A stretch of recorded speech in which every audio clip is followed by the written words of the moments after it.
I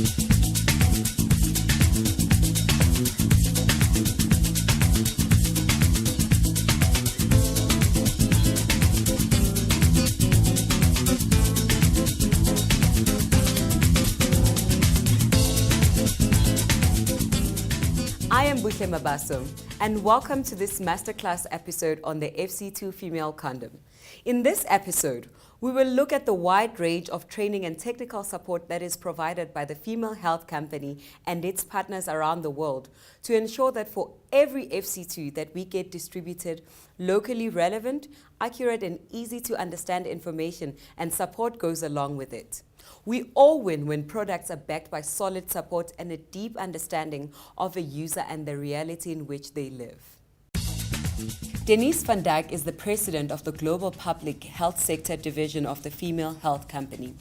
She speaks about the support that the Female Health Company and its partners provide to governments and communities around the world to strengthen not only the FC2 programming, but highlighting that the FC2 does not exist in isolation, but within a sexual and reproductive health and rights framework.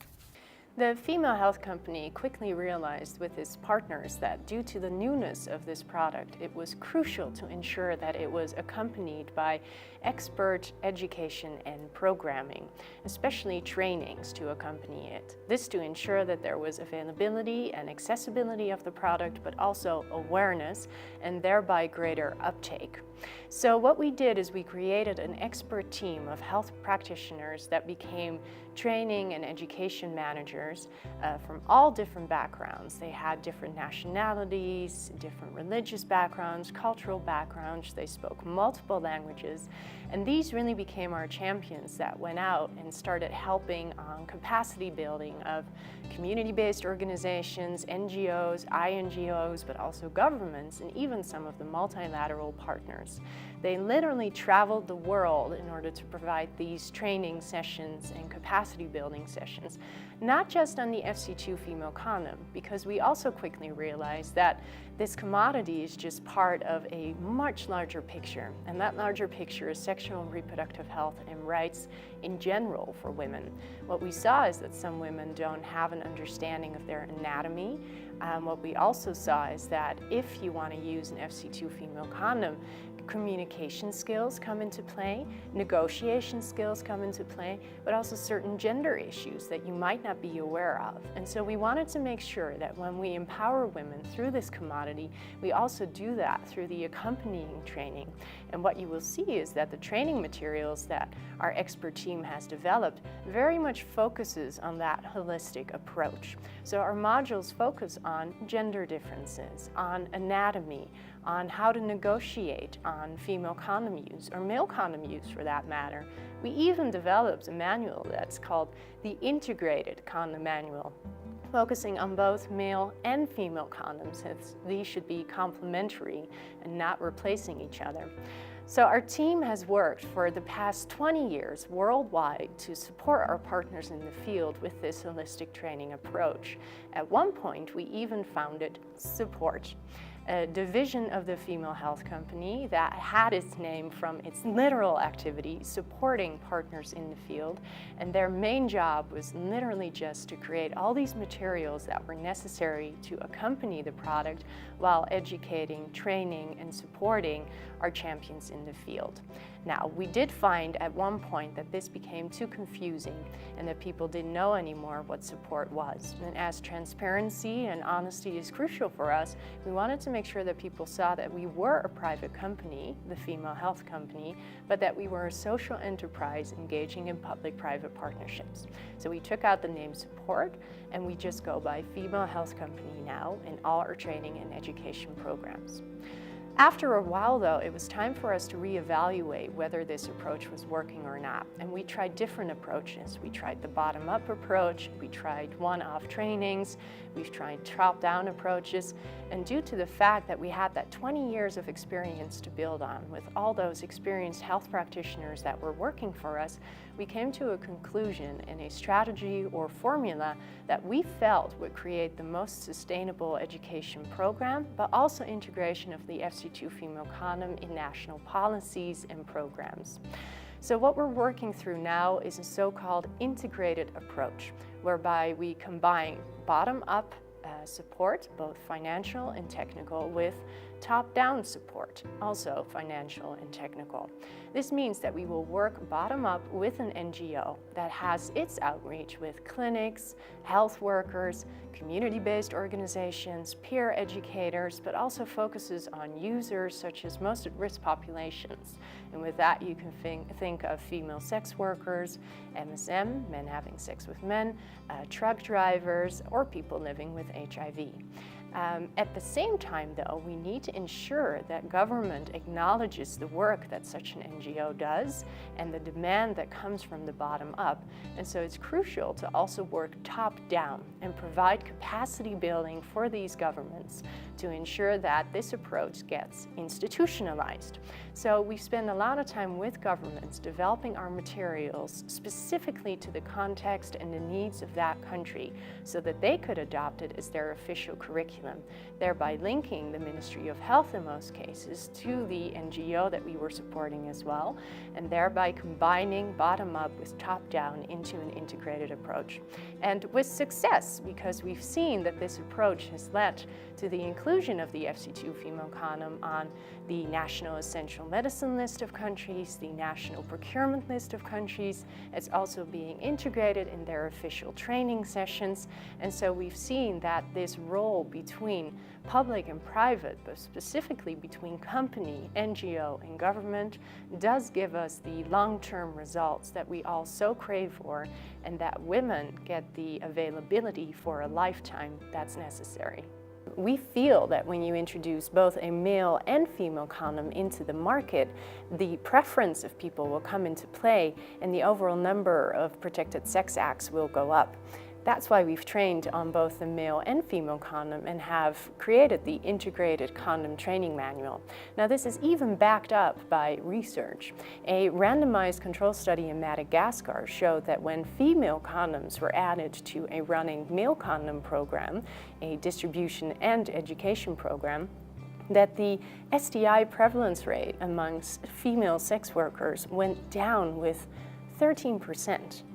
13% is a huge decrease in STI prevalence, and that shows that when you introduce both a male and female condom in the same market, the overall number of protected sex acts goes up.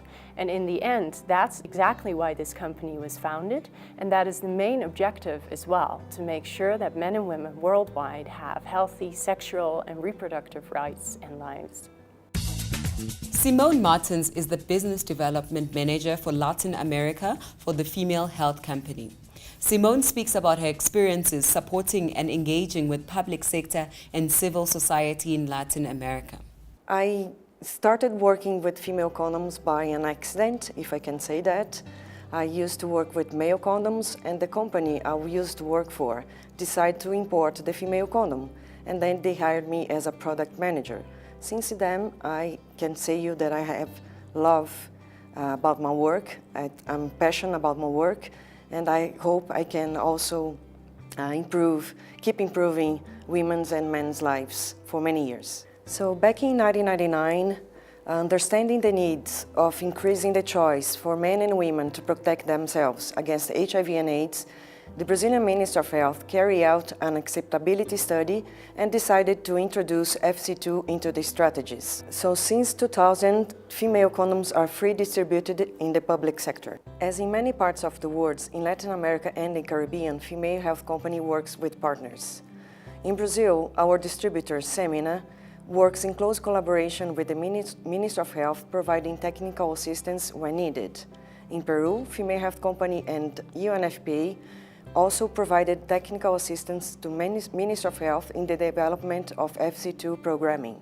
In Costa Rica, Female Health Company and the NGO CPAC work in close collaboration to increase awareness about the FC2 female condom. Due to the fact that donor funds in Latin America and the Caribbean are limited, government commitment is key for the implementation of a successful FC2 female condom programming.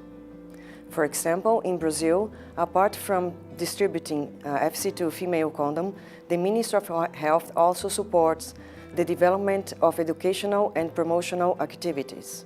Recently, a campaign targeted to sex workers was launched in Brazil.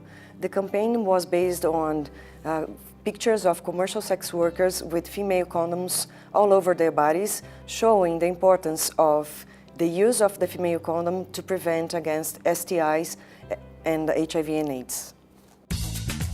Judy Palmore is the Senior Education and Partnership Manager for the Female Health Company. Judy shares her experiences working within the public sector in the United States to get the FC2 in the hands of women and men who want the product. Judy also speaks about the power of partnerships to advance training and support.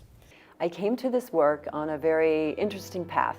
I first learned about the female condom in the mid-90s when the first generation female condom was released.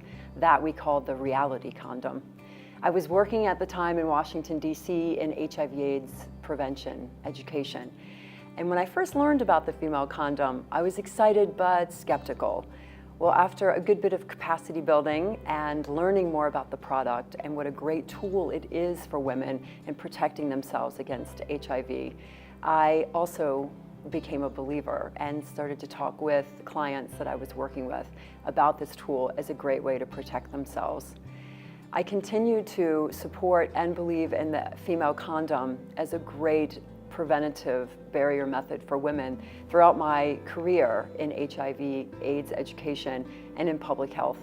And then about 5 years ago, I had the opportunity to do some consulting work for the Female Health Company to develop education materials about what is now the second generation female condom, the FC2 female condom. It was a very easy and exciting position for me because this was a product that I already believed in and I had been talking with communities about for over a decade. So here we are 5 years later, and I'm still with the company, and I still believe in the product, that this is a great tool for women worldwide to protect themselves from HIV, sexually transmitted infections, and pregnancy. So in the US, I talk with providers, many of whom were like me 10 years ago, skeptical of this product, but that is what I do. I work with providers so that they can learn more about the product and therefore share it with their communities. So working in the US with the US public sector is very exciting, and there are no 2 days that are exactly the same. When I talk about the US public sector, I am talking about working with the smallest community-based organization up to the largest state health department that you can imagine, and everything in between. Really, the bottom line is getting FC2 into the hands of men and women who want and need this product. So to that end, we work with decision makers at the state level who can procure FC2 and make sure it is in their community.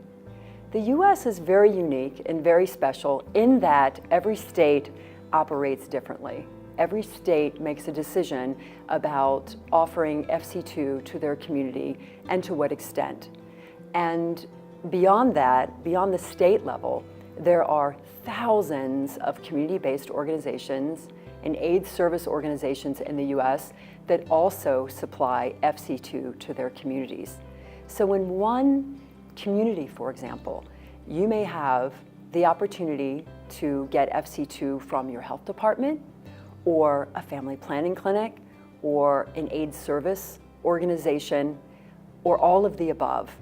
So my job is to work throughout communities in the US and make sure that FC2 is available at all of these levels so that men and women have an option.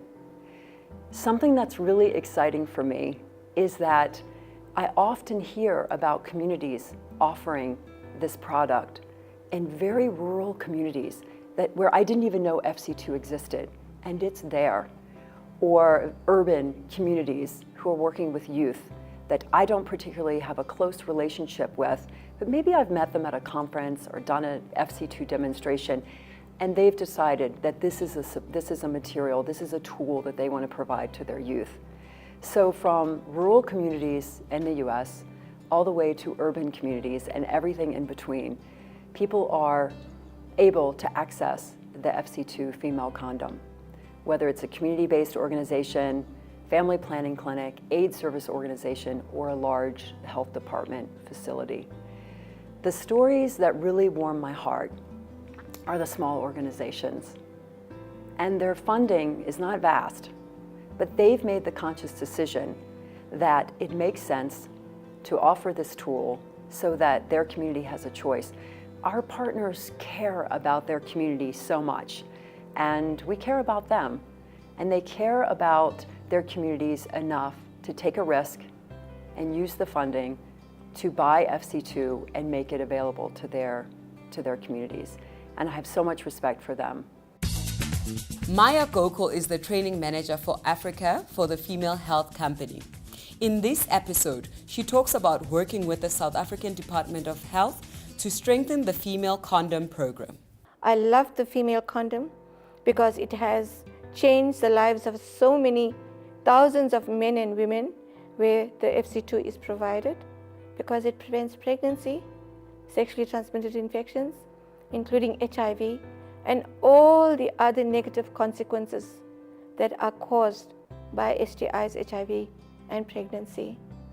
In South Africa, we work with the Department of Health at all levels to strengthen the female condom program. This ensures that communities are aware of and are able to access FC2 female condom. The South African FC2 partnership is one of the strongest globally. Having forged deeply rooted relationships with the National Department of Health and civil society, the Female Health Company is proud of that heritage that continues to center the FC2 as an essential part of the national response. In this region especially, we know that despite training and supporting thousands of government healthcare workers, nurses and advocates, this critical work must continue to ensure that each and every FC2 is backed up with our comprehensive technical support, training and understanding that only together we can make meaningful inroads to impacting the spread of HIV, STIs and unplanned pregnancies. In this episode, we have highlighted the importance of partnerships, support and engaging with the public sector as part of an essential network of programs, advocates and users of the FC2.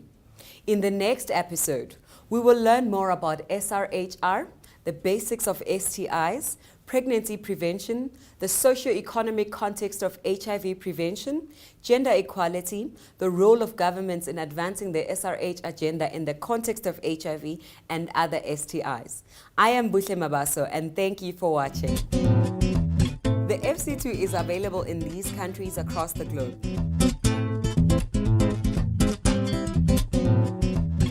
For more information and to learn more about how we can support you, visit fc2femalecondom.com.